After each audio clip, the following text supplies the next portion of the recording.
আছো? Back to my channel Sonali love YouTube চ্যানেলে সবাইকে স্বাগত। আমি সন্ধ্যা দিতে চলে আসলাম। এই বাইরে খুব বাতাস, তাই প্রদীপটা নিয়ে যাব না, ধূপটা দিয়ে আসি বাইরে।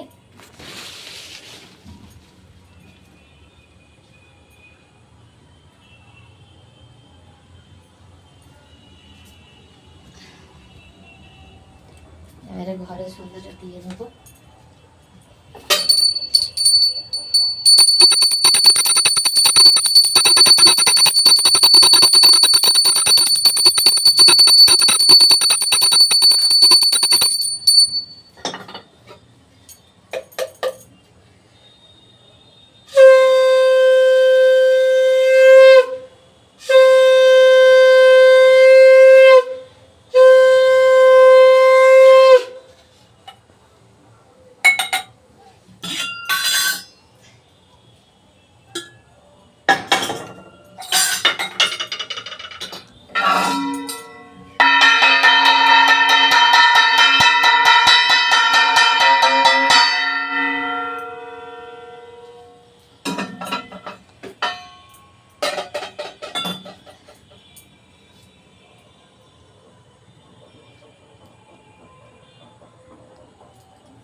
তো বন্ধুরা, আমার সন্ধ্যে দেওয়া হয়ে গেছে। আমি একটু বই পড়বো। ভাগবত গীতা আছে, ওটা রোজ আমি পড়ি একটা করে শ্লোক। আজকে তোমাদের পড়ে শোনাবো, দেখাবো। এটা হচ্ছে আমার বই। এটা হচ্ছে আমার শ্রীমদ্ ভগবত গীতা যথাযথ। শ্রীমদ্ ভগবত গীতা যথাযথ।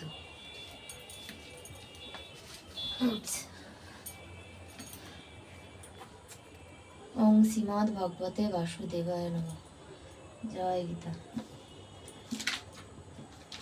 প্রথমে মুখবন্ধটা পড়বো, মানে পড়ার আগে মুখবন্ধটা পড়তে হয়। প্রথমে মুখবন্ধটা পড়ছি। অজ্ঞানতার গভীরতম অন্ধকারে আমার জন্ম হয়েছিল এবং আমার গুরুদেব জ্ঞানের আলোকবর্তিকা দিয়ে আমার চক্ষু উন্মিলিত করেছে। তাকে আমার সশ্রদ্ধ প্রণতি নিবেদন করি।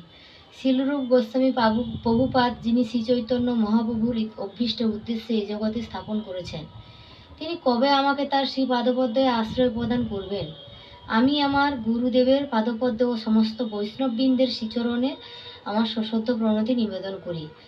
আমি শ্রীরূপ গোস্বামী, তার অগ্রজ সনাতন গোস্বামী, রঘুনাথ দাস, রঘুনাথ ভট্ট, শ্রী গোপাল ভট্ট ও শ্রীজীব গোস্বামীর চরণ কমলে আমি আমার সশ্রদ্ধ প্রণতি নিবেদন করি। আমি শ্রীকৃষ্ণ চৈতন্য প্রভু নিত্যানন্দ, শ্রী অদ্বৈত আচার্য শ্রী গদাধর শিবাসাদি ও অন্যান্য পর্যটবৃন্দের পাদপদ্মে আমার সশ্রদ্ধ প্রণতি নিবেদন করি। আমি শ্রীমতী ললিতা ও বিশাখা সহ শ্রীমতী রাধারানী ও শ্রীকৃষ্ণের চরণ কমলে আমার সশ্রদ্ধ প্রণতি নিবেদন করি। হে কৃষ্ণ করুণা সিন্ধু দীনবন্ধু জগৎপতে গোপেশু গোপিকাকান্ত রাধাকান্ত নমস্তুতে।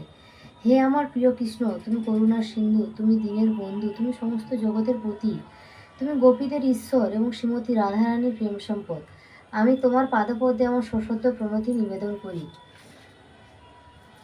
শ্রীমতী রাধারানী, যার অঙ্গকান্তি তীর্থ কাঞ্চনের মধ্যন, যিনি বৃন্দাবনের ঈশ্বরী, যিনি মহারাজ বিষভানুর দুহিতা এবং ভগবান শ্রীকৃষ্ণের প্রেয়সী, তার চরণ কমলে আমি আমার সশ্রদ্ধ প্রণতি নিবেদন করি। সমস্ত বৈষ্ণব ভক্তবৃন্দ, যারা বাঞ্ছা কল্পতরুর মতন সকলের মনোবাঞ্ছা পূর্ণ করতে পারে, যারা কৃপার সাগর ও পতিত পাবন, তাদের চরণ কমলে আমি আমার সশ্রদ্ধ প্রণতি নিবেদন করি। শ্রীকৃষ্ণ চৈতন্য প্রভু নিত্যানন্দ, শ্রী অদ্বৈত গদাধর শিবাসাদি গৌর ভক্তবৃন্দ, শ্রীকৃষ্ণ চৈতন্য প্রভু নিত্যানন্দ, শ্রী অদ্বৈত আচার্য শ্রী গদাধর ও শিবাসাদি গৌর ভক্তবৃন্দের চরণ কমলে আমি আমার সশ্রদ্ধ প্রণতি নিবেদন করি। হরে কৃষ্ণ কৃষ্ণ কৃষ্ণ হরে হরে, হরে রাম রাম রাম হরে হরে।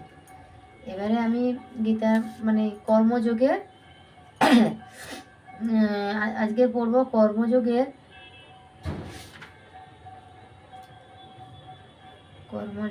16 নম্বর শ্লোক। 16 নম্বর শ্লোক কর্মযোগ। অনুবাদ: হে অর্জুন, যে ব্যক্তি এই মনুষ্য জীবনের বেদের দ্বারা প্রতিষ্ঠিত যজ্ঞ অনুষ্ঠানের পন্থা অনুসরণ করে না, ইন্দ্রশোকে লিপ্ত, সেই ব্যক্তি বৃথা জীবন ধারণ করে। হে অর্জুন, যে ব্যক্তি এই এই মনুষ্য জীবনে বেদের দ্বারা প্রতিষ্ঠিত যজ্ঞানুষ্ঠান পন্থা অনুসরণ করে না, সেই ইন্দ্রিয় সুখে লিপ্ত সেই পাপী ব্যক্তি বৃথা জীবন ধারণ করে। মানে যে ব্যক্তি যজ্ঞানুষ্ঠানে প্রতিষ্ঠা পন্থা অনুসারে চলে না, সে শুধুমাত্র পাপী ব্যক্তি বৃথা, জীবনে আর কিছুই না। তাৎপর্য: বৈষয়িক জীবন দর্শন অনুযায়ী অক্লান্ত পরিশ্রমের দ্বারা অর্থ উপার্জন করে ইন্দ্রিয় সুখ ভোগ করার প্রচেষ্টাকে এখানে ভগবান নিন্দা করেছেন। তাই যারা জড়জাগতিক সুখ ভোগ করতে চায় তাদের এই সমস্ত যজ্ঞ অনুষ্ঠান করার একান্ত প্রয়োজন। যারা এই ধরনের বিধিনিষেধ মানে না, তারা অন্তত ঝুঁকিপূর্ণ জীবনযাপন করে বা করছে এবং বেশি করে অধঃপতিত হয়ে পড়ছে।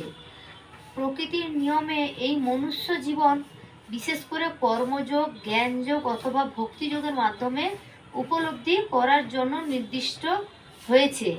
পাপ পুণ্যের অতীতে পরমার্থবাদীদের কঠোরভাবে শাস্ত্রেয় যজ্ঞ অনুষ্ঠান করার কোনো আবশ্যকতা নেই, কিন্তু যারা জড় বিষয় ভোগের লিপ্ত তাদের এই সমস্ত যজ্ঞ সম্পাদন করার মাধ্যমে পবিত্র হওয়ার প্রয়োজন। বিভিন্ন ধরনের কর্ম রয়েছে, যারা কৃষ্ণ ভাবাময় নয় তারা অবশ্যই ইন্দ্রিয়পরায়ণ, তাই পুণ্যকর্ম করার তাদের জন্য অন্তত প্রয়োজন। যজ্ঞের পন্থাটি এমন পরিকল্পিতভাবে প্রস্তুত করা হয়েছে যে ইন্দ্রিয় পরায়ণ মানুষেরা কর্মফলের বন্ধনে আবদ্ধ না হয়েও তাদের কামনা বাসনা পরিতৃপ্তি করতে পারে। এই জগতে সমস্ত মানুষের প্রচেষ্টার উপর নির্ভর করে, তা নির্ভর করে ভগবানের নৈপথ্য ব্যবস্থাপনার উপর, যেগুলি তার আজ্ঞাবাহী দেবদেবীদের দ্বারা প্রত্যক্ষভাবে সংঘটিত হয়ে থাকে। তাই বেদে উল্লেখিত যজ্ঞাবলী বিশেষ বিশেষ দেবদেবীদের উদ্দেশ্যে উৎসর্গকৃত। পরোক্ষভাবে একটি কৃষ্ণ ভাবনাময় অনুশীলন, কেননা পরোক্ষময় এটি কৃষ্ণ ভাবনাময় অনুশীলন, কেননা যজ্ঞ সম্পাদনের পরিদর্শনীয় হলো মানুষের অবশ্যই কৃষ্ণ ভাবনাময় হয়ে যাওয়া। কিন্তু যজ্ঞ সম্পাদনের মাধ্যমে কৃষ্ণ ভাবনাময় না হতে পারলে সেটিকে কেবলই নৈতিক আচার অনুষ্ঠান বলে বিবেচিত করা হয়। তাই কেবলই নৈতিক আচার অনুষ্ঠানের মাধ্যমে নিজেকে সীমিত না রেখে তারও ঊর্ধ্বে উন্নতি হয়ে কৃষ্ণ ভাবামৃত লাভের চেষ্টা করা উচিত। এটা হলো শ্লোক নম্বর 15। আজকের এই পর্যন্ত। এবারে পড়বো গীতা মাহাত্ম্য। একটা করেই পড়বো রোজ। গীতা মাহাত্ম্য। শ্রীমদ্ ভগবদ গীতা দিব্য উপদেশ যথাযথভাবে পাঠ করতে পারলে অতি সহজে ভয় ও শোকাদি থেকে মুক্ত হওয়া যায়। এই জীবনে ভয় ও শোকাদি থেকে মুক্ত হয়ে পরবর্তী জীবনে বিষ্ণু পাদপদে চিন্ময় স্বরূপ অর্জন করা যাবে। কিন্তু কেউ যদি আন্তরিকভাবে অন্তত গুরুত্ব সহকারে ভগবদ্গীতা পাঠ করে, তাহলে ভগবানের করুণায় তার অতীতে সমস্ত পাপ কর্মের ফল তার উপর আর ক্রিয়াশীল হয় না। প্রতিদিন জলে স্নান করলে মানুষ নিজেকে পরিচ্ছন্ন করতে পারে, কিন্তু কেউ যদি ভগবদ্গীতার পূর্ণ গঙ্গা জলে একটিবার নিজেকে পরিচ্ছন্ন করতে স্নান করে, তাহলে তার জড় জীবনের মলিনতা একেবারে বিনষ্ট হয়ে যায়। স্বয়ং পরমেশ্বর ভগবান পদ্মনাভের মুখপদ্ম বিনিসৃত বাণী সমৃদ্ধ শ্রীমদ্ ভগবদ্গীতা পাঠ করার পর অন্যান্য পাঠ করার প্রয়োজন আর থাকে না। গঙ্গা জল পান করলে অবধারিতভাবে মুক্ত পাওয়া যায়, আর যিনি ভগবদ্গীতার পূর্ণ কিছু পান করেছেন তার কথা আর বলবার কি আছে। শ্রীমদ্ ভগবদ্গীতা মহাভারতের অমৃত রস, যা আদি বিষ্ণু ভগবান শ্রীকৃষ্ণ নিজের মুখে বলে গেছেন। সমস্ত উপনিষদের সারাতিসার এই গীতোপনিষদ। ভগবদ্গীতা ঠিক একটি গাভীর মতন, এবং রাখাল বালক রূপে প্রসিদ্ধ ভগবান শ্রীকৃষ্ণ সেই গাভীকে দহন করেছেন। অর্জুন যেন ঠিক গোবৎসের মতন, এবং জ্ঞানীগুণী শুদ্ধ ব্যক্তিরা সেই অমৃতময় দুগ্ধ পান করে থাকেন। শ্রীমদ্ ভগবদ গীতা মাতা দৈবকীর পুত্র দেবকীর দ্বারা গীত হয়েছে। আর শ্রীকৃষ্ণ এক এবং অদ্বিতীয় পরমেশ্বর ভগবান, তার দিব্য নামই সমস্ত মন্ত্রের সারস্বরূপ পরম মন্ত্র, এবং তার সেই পাদপদ্মে অর্পিত সেবাই ভগবত সেবা বা জীবের একমাত্র কর্ম। জয় গীতা, জয় গীতা, জয় গীতা। ওং শ্রীমদ্ ভগবতে বাসুদেবায় নমঃ। ওং শ্রীমদ্ ভগবতে বাসুদেবায় নমঃ। ওং শ্রীমদ্ ভগবতে বাসুদেবায় নমঃ। বন্ধ করো।